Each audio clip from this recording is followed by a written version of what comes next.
संत कबीर आणि नामदेवाच्या माना डोलू लागल्या। संत कबीर आणि नामदेवाच्या माना डोलू लागल्या। विठ्ठल विठ्ठल जनाबाईच्या गौऱ्या बोलू लागल्या। विठ्ठल विठ्ठल जनाबाईच्या गौऱ्या बोलू लागल्या। एक चोरटी आपलंच घरानं मांडाया लागली। जनाबाईच्या गौऱ्या चोरून भांडाया लागली। भावभक्तीच्या फुलपाखड्या जेव्हा फुलू लागल्या। विठ्ठल विठ्ठल जनाबाईच्या गौऱ्या बोलू लागल्या। संत कबीर आणि नामदेवाच्या माना डोलू लागल्या। विठ्ठल विठ्ठल जनाबाईच्या गौऱ्या बोलू लागल्या। विठ्ठल विठ्ठल जनाबाईच्या गौऱ्या बोलू लागल्या। महंती ऐकून जनाईला भेटाया आले। दृश्य पाहुनी संत कबीर आश्चर्यचकित झाले। चोरी करणाऱ्या बाई तेव्हा मार्ग चालू लागला। विठ्ठल विठ्ठल जनाबाईच्या गौऱ्या बोलू लागल्या।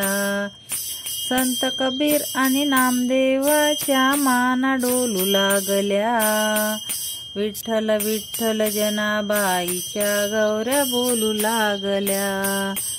चोरलेल्या गौऱ्या नाही मी जनाबाई बोलली। कबीराने त्या एक एक गौरी कानाला लावली। विठ्ठल विठ्ठल ध्वनी नादाने गौऱ्या हालू लागल्या। विठ्ठल विठ्ठल जनाबाईच्या गौऱ्या बोलू लागल्या। संत कबीर आणि नामदेवाच्या माना डोलू लागल्या। विठ्ठल विठ्ठल जनाबाईच्या गौऱ्या बोलू लागल्या।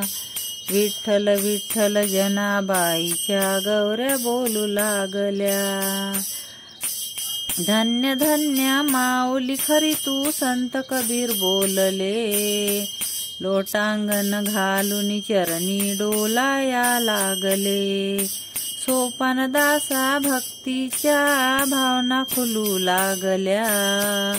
विठ्ठल विठ्ठल जनाबाईच्या गौऱ्या बोलू लागल्या। संत कबीर आणि नामदेवाच्या माना डोलू लागल्या।